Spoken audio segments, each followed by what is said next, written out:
They were laughing when they said his name, calm, casual, certain. Two Russian voices drifting between cargo containers discussing the exact minute a Korean mafia boss would die. They assumed no one around them understood. They were wrong. She didn't move at first. She listened. 28 minutes. That was all the time left. A black sedan rolled into the port beneath cold industrial lights. Security moved with disciplined precision, and Kang Min-jae stepped out like a man who had never once doubted his control over a room. He had no idea a rifle was already positioned above him. No idea two men believed his death was scheduled. She checked her watch again. Then she made a decision that would erase her anonymity forever. Security tried to stop her. She spoke Korean, calm, precise, educated. They dismissed her. So she leaned closer and whispered in Russian. The guard's face drained of color.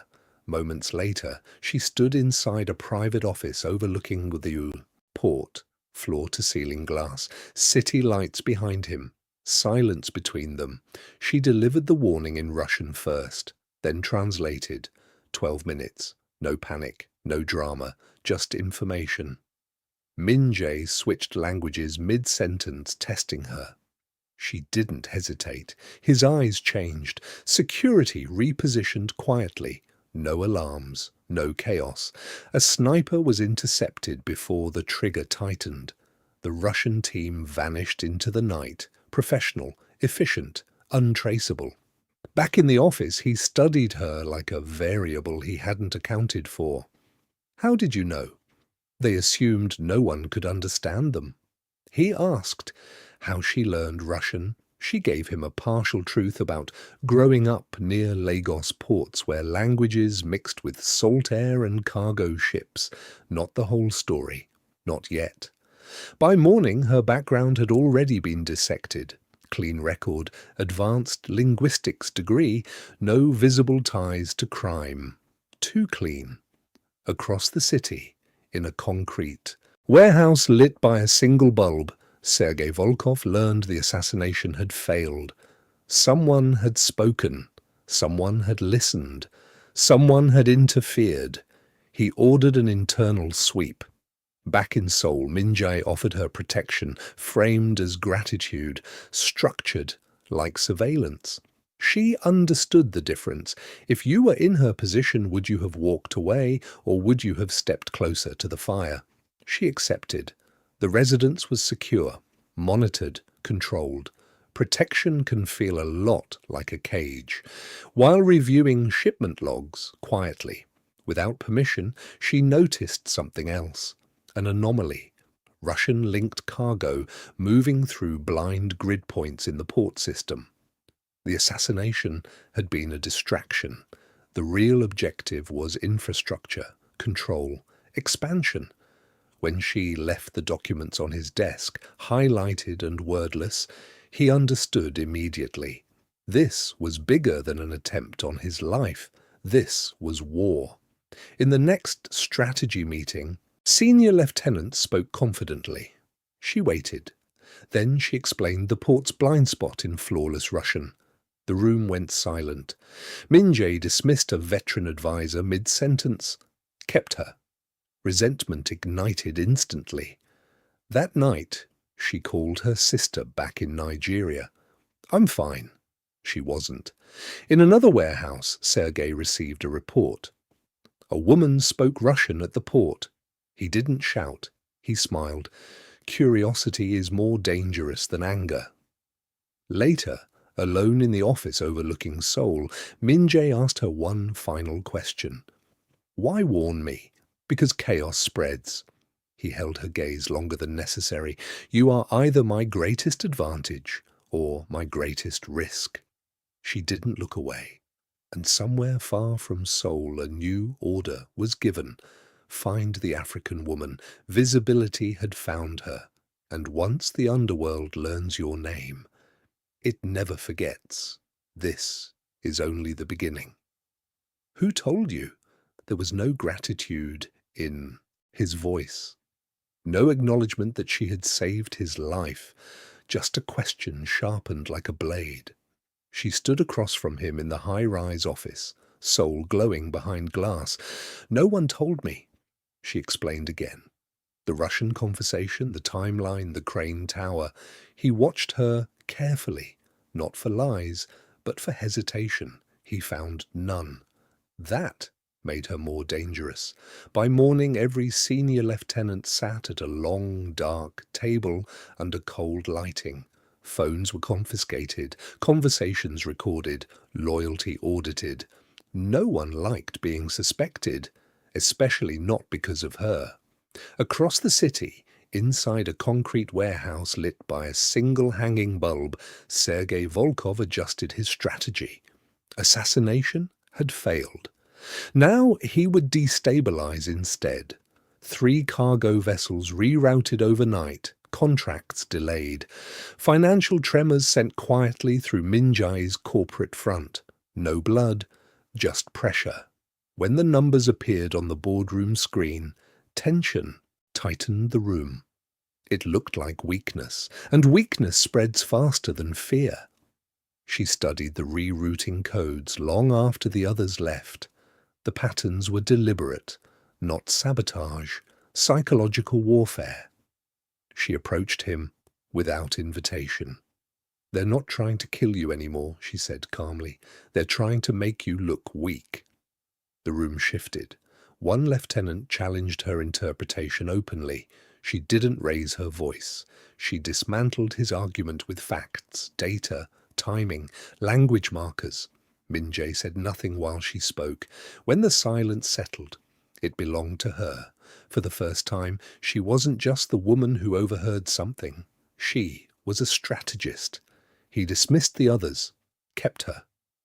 Resentment began to breathe in the corners of the room. Later that night, a Russian operative sat inside a dark sedan outside her secured residence, camera lens focused, her face captured clearly for the first time. Visibility is irreversible. Inside the residence, she noticed the blind spot in the surveillance corridor again. This time, she stepped into it deliberately, testing the limits. She understood now. Protection can feel like confinement, and confinement can be measured. The next escalation came without warning, a controlled explosion at a smaller subsidiary dock. No casualties, just a message: you are not untouchable. Shareholders demanded reassurance. Minjai delivered it calmly. But pressure was mounting. She returned to the shipment data. Something in the Russian names didn't align. Dialect inconsistencies, factional divides. Sergei's network wasn't unified. That was the fracture line.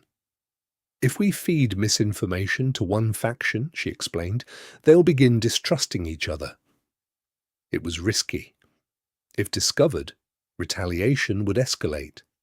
He asked only one question: "If this fails?" "It won't." The pause between them held weight. Then he approved it. That was the moment something shifted. He wasn't simply tolerating her presence anymore. He was executing her strategy.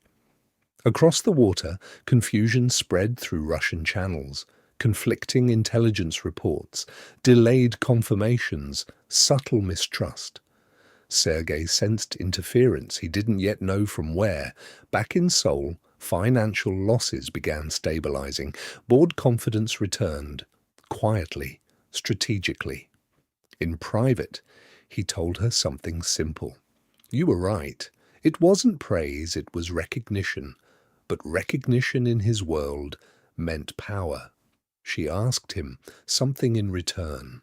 "What happens if they decide I'm the real target?" He didn't answer immediately, because he already knew the answer. That night, an encrypted message was intercepted. "Next shipment, African variable removed." She had shifted the board. Now she was on it. And somewhere, in the dark, a new calculation was being made. Protection can be taken away, and suspicion can be weaponized. If we remove the African woman, he collapses. The words were spoken in a warehouse far from Seoul under a single hanging bulb, not with anger, with calculation. High above the city, she stood at the window of a secured residence, watching the skyline glow beneath her. 2 guards outside the door, cameras in every corridor. Protection was visible, freedom was not. She counted reflections in the glass, tracked the angles of surveillance, found the blind spot again. When you understand the shape of your cage, you understand your captor. Across the city, Kang Min-jae reread the intercepted message. African, variable removed. His expression didn't change, but the adjustment had already begun. He arrived at her residence without announcement. "You're being relocated." It wasn't a suggestion. She studied him carefully. "If I disappear suddenly, they win." A pause. Institutional authority met strategic logic. For the first time, he hesitated. Because she was right, meanwhile, Sergei accelerated his plans. Not assassination, abduction. Alive was leverage. Dead was waste. In the emergency strategy meeting that followed, resentment sat thick in the room. Some of his men believed she had too much access, too much influence, too much voice. She ignored the hostility and spoke about insurance discrepancies in Russian shipping records, about inconsistencies in paperwork, about patterns no one else had considered. Even her loudest critic had no counter-argument. After the meeting, he walked her to the elevator. Unnecessary, intentional. "They're adapting," he said. "So should we." The distance between them felt smaller. Later that night, a dark sedan followed her convoy through industrial streets, slick with rain. A test. He didn't order evasive maneuvers. He adjusted the route slightly instead. He wanted to see who followed. The tail vehicle was intercepted. 1 Russian operative captured alive. In a cold interrogation room, the man refused to answer questions in Korean. She stepped forward, switched to Russian. The room shifted instantly. She mentioned Sergei's rival faction by name. The operative flinched. Small reactions reveal large truths. "They want her alive," the man finally admitted. "Leverage, not collateral damage, not random threat. Leverage." The realization landed differently for him. This was no longer just a strategic inconvenience, it was personal risk. Back in his office, he told her plainly, "They will try to take you." She met his gaze. "They already are." She looked around the secured environment. "This isn't protection, it's containment." He didn't argue, because part of him knew that was true. Relocation was scheduled anyway, convoy prepared, rain falling lightly across steel and concrete. The ambush came fast, vehicles blocking the route. Gunfire sharp but controlled. Inside the armored SUV, she remained still, listening, counting. They weren't shooting to kill. They were closing space. Alive is leverage. She leaned forward and spoke in Russian to the driver. "They want me alive, accelerate left." The driver hesitated. Min-jae heard her instruction through the comm channel. For a fraction of a second, command hung in the balance. Then he said it. "Do exactly what she says." The convoy veered sharply into a narrow industrial lane. Escape achieved. Strategy validated. Trust shifted. At the safe house, a thin line of blood marked her forehead. He reached toward her instinctively, then stopped himself. Restraint is its own confession. Across the city, Sergei absorbed the failure calmly. Now he was certain. She was not incidental. She was the mind adjusting the board. Later that night, she reviewed shipping logs again. Something felt wrong. Not in Russian data, in their own. Internal. Access patterns didn't align. She took the information directly to him. No meeting? No audience. It's someone inside. The air changed. Trust, once external, turned inward. If the breach was internal, the threat was closer than either of them had calculated. He looked at her differently now, not as a liability, not as a guest, as an axis. "You are no longer under protection," he said quietly.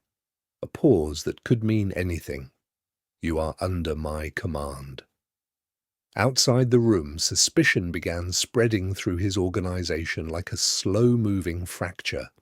And in a warehouse lit by a single bulb, Sergei received confirmation of a Korean insider. He smiled. The board was expanding. And cages are strongest when you don't realize you're inside one. You can protect the port or protect the woman, not both. The message came encrypted, precise, deliberate, an ultimatum disguised as strategy. High above Seoul, Kang Min-jae stood in his office, city lights stretching endlessly beneath him. His expression didn't change. It rarely did. But this time the calculation was different, because this war was no longer just territorial. It was personal. In the boardroom, tension pressed down like weight. Russian factions were beginning to fracture. Arguments, delays, inconsistencies. Amara laid out the data calmly, pointing to subtle instabilities in shipping alliances. "They're destabilizing from inside," she explained. Park challenged her interpretation more sharply than before. Min-jae didn't raise his voice. Let her finish. The interruption carried more meaning than the words. Silence followed. Influence doesn't always announce itself. Sometimes it simply replaces resistance. Across the water, inside a concrete warehouse lit by a single bulb, Sergei confronted one of his own lieutenants. The misinformation had worked too well. Doubt was spreading. He restored order quickly. But he now understood something critical. Someone was guiding this fracture, and that someone was disciplined. Back in Seoul, the war shifted shape. A Korean subsidiary shipping yard was suddenly occupied, not by soldiers but by legal documents. Corporate warfare, ownership disputes, paper instead of bullets. Executives panicked. Media began whispering about instability. Stock values dipped. Weakness, real or perceived, travels fast. Late into the night, Amara traced financial conduits through offshore insurance networks. Patterns converged, not just Russian manipulation. Korean access codes appearing where they shouldn't. The breach wasn't external, it was internal. She took the information to Min-jae privately. "If they seize the port legally, you lose without war." He listened, without interruption. The dynamic between them had shifted again. This was no longer advice. This was architecture. He stepped closer than usual. "Why are you risking this?" Her answer was quiet. "Because chaos spreads." The same words she had spoken before, now heavier.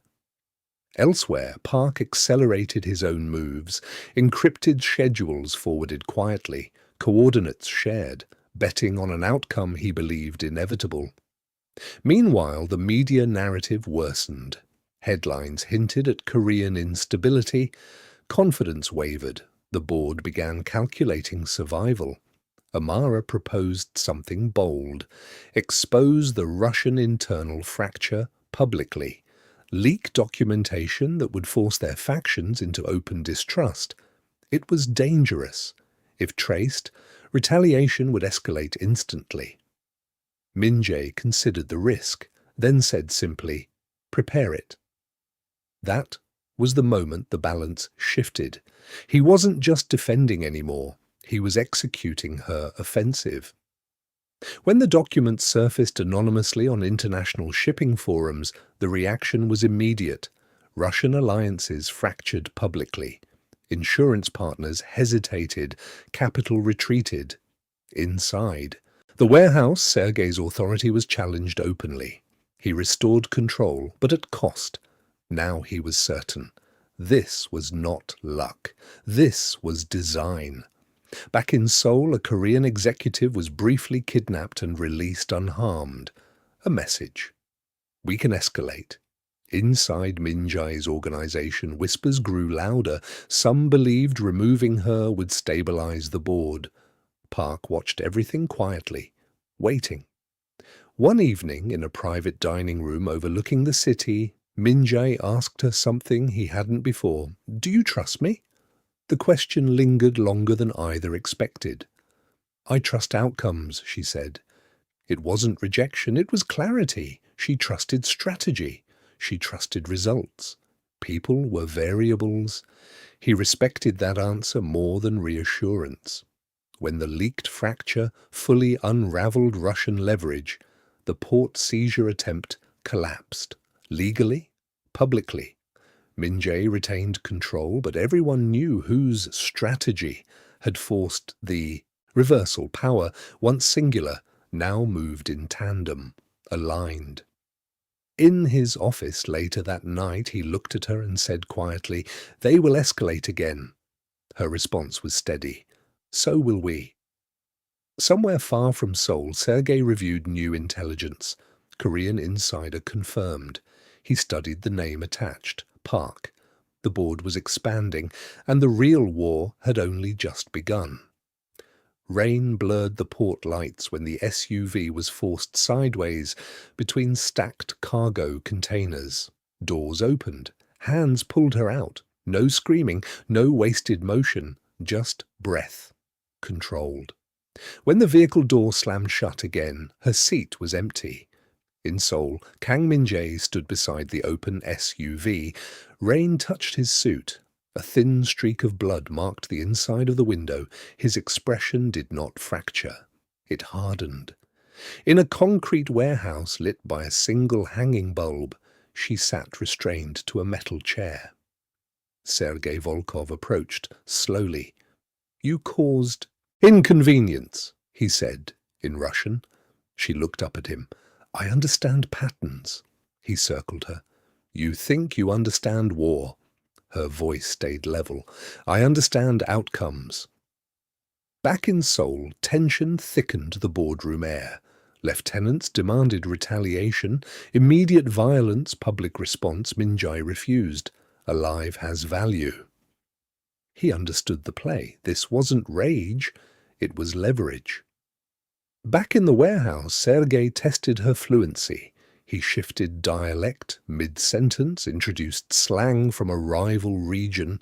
She followed effortlessly. His eyes narrowed. She wasn't performing, she was informed. Then she mentioned something she shouldn't have known. An offshore asset in Novorossiysk. A detail not publicly documented. The temperature in the room changed. How did she know? In Seoul, Park suggested something carefully worded. If we cut losses early, we stabilize. Min Jae's gaze moved toward him, slowly. Nothing else needed to be said. Back in the darkness, the Russians left her alone. Silence as strategy, isolation as pressure. She closed her eyes and rebuilt their hierarchy in her mind. Sergei returned hours later. He leaned forward slightly. "Advise us," he said. "We spare you." She tilted her head. "You already distrust your own men." It wasn't defiance. It was diagnosis. He didn't deny it. She revealed a small internal inconsistency, just enough truth to expose an existing fracture inside his network. Not fatal, but destabilizing. Now he understood something dangerous, even restrained. She could weaken him. In his office overlooking Seoul, Min Jae stood alone for the first time since her abduction. No advisors, no board, just the skyline and silence. He replayed security footage of her walking through the building earlier that day. He rarely replayed anything. Then he expanded the internal audit, quietly, comprehensively, including Park. In the warehouse, Sergei faced his own men. Accusations erupted. Tension nearly turned violent. Control was slipping. She spoke again, calmly. You can kill me, but the damage I've done continues. He believed her, because she was right. Information doesn't disappear with a body. Instead of execution, he chose something colder: release. Not mercy. Experiment. At an abandoned dock under floodlights, she stood alone in the rain, bruised, unbowed. A black sedan approached. Min-jae stepped out slowly. He stopped one step away from her. Did they hurt you? She met his eyes. Not strategically. For a moment, something unguarded flickered in him. It disappeared just as quickly. Back in the office, she began mapping Russian fractures with new precision. She understood Sergei now, his pacing, his pride, his thresholds. She wasn't reacting anymore. She was advancing. The internal audit returned with confirmation, access logs, timestamps, park, proof. The confrontation was private. No shouting, no spectacle, just inevitability. When it ended, the organization felt different, cleaner, stronger. Min-jae had reclaimed institutional dominance, but it had come at cost. Later, he faced her. You were almost taken from me. The words carried more than authority. They carried admission. She held his gaze steadily. I was never yours. Silence followed, not rejection, clarity, autonomy declared, balance recalibrated. Across the water, Sergei received word of Park's removal. He understood what it meant. She had predicted this, engineered pressure that forced internal correction. Respect entered the equation, and respect is more dangerous than hatred. That night, she stood again at the window overlooking Seoul, the emerald in her clothing deeper in tone, her reflection sharper. She had been leverage. She had been captive. Now she was weaponized, and the real war had only just begun. You trusted her. The words weren't shouted. They didn't need to be. They landed in the boardroom like a quiet accusation. Kang Min-jae didn't respond immediately. He let the silence stretch until it became uncomfortable. Then he stood. Structural reshuffle. Access reduced. Loyalty tiers tightened. No one would move freely inside his organization again. Fear settled in where confidence used to live. Power had centralized, and centralized power always feels colder. Later that night, she stood at the window of the high-rise office, the skyline glowing beneath her. He stood several feet behind her, close enough to speak, far enough to remain guarded. Distance had become deliberate. Across the water, Sergei Volkov was restructuring too. Unstable lieutenants removed, information corridors narrowed. He was learning, adapting. He understood now that his opponent wasn't impulsive. It was precise. Back in Seoul, she spoke first. We stop reacting, she said calmly. We bait him. The room stiffened. Escalation wasn't a risk, it was a decision. Min-jae studied her for a long moment, then he nodded. False intelligence was planted through a carefully chosen intermediary, designed to look like internal dissent, designed to tempt overconfidence. Later, in private, he asked her something quieter. Do you ever hesitate? She looked at him steadily. Hesitation is luxury. For a fraction of a second, something in his expression softened. Then it disappeared. The bait worked. Sergei moved aggressively on the false lead. A secondary logistics hub was exposed, Seoul intercepted, legally. No bullets, no spectacle, just contracts rerouted and financial arteries constricted. Sergei realized too late he had stepped into a trap. Momentum shifted, but pressure does not disappear. It transforms. Inside his own walls, Min-jae's patience thinned. Shorter responses, sharper tone. His control was intact, but strained. She noticed immediately. You're reacting emotionally, she said, in his office, voice steady. He turned toward her. You were taken because of this war. The air tightened. She stepped closer, unflinching. I survived because of it. The words didn't challenge him. They anchored him. In that moment, the balance shifted, emotionally. She was no longer the one being protected. She was the one stabilizing him. That night, alone in her residence, she called her sister in Nigeria. Her voice softened, just slightly. She didn't describe the kidnapping. She didn't describe the warehouse. But for a moment, she allowed herself to breathe as someone who existed outside this war. Then the softness vanished. Across the city, Minjae ran a loyalty test. 3 remaining lieutenants were each given slightly different false information. He watched, waited. No leaks surfaced. The organization held. Cleaner, sharper, more disciplined.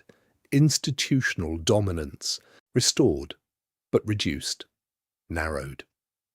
Later, in the executive office, there were no advisors, no guards hovering near the door, just the 2 of them and a digital port map glowing between them. He stepped closer than he ever had before, close enough to feel the warmth of her presence. Still, he didn't touch her. Control remained intact. They stood side by side, studying the same grid, aligned. Across the water, Sergei reviewed Korean communication channels. Patterns were shrinking, access points limited. He leaned back slowly. "It's just the 2 of them," he murmured. The war was narrowing. In the high-rise office, Min-jae looked at her and said quietly, "This war is narrowing." She nodded once. "Good." Because narrow wars are easier to control and far more dangerous. Here, we don't just watch stories, we study power. We explore what happens when cultures collide and the underestimated become untouchable. If that resonates with you, join this growing Afro-Korean storytelling circle. Like the video, subscribe, and tell me where you are watching from. I want to see how far this story travels.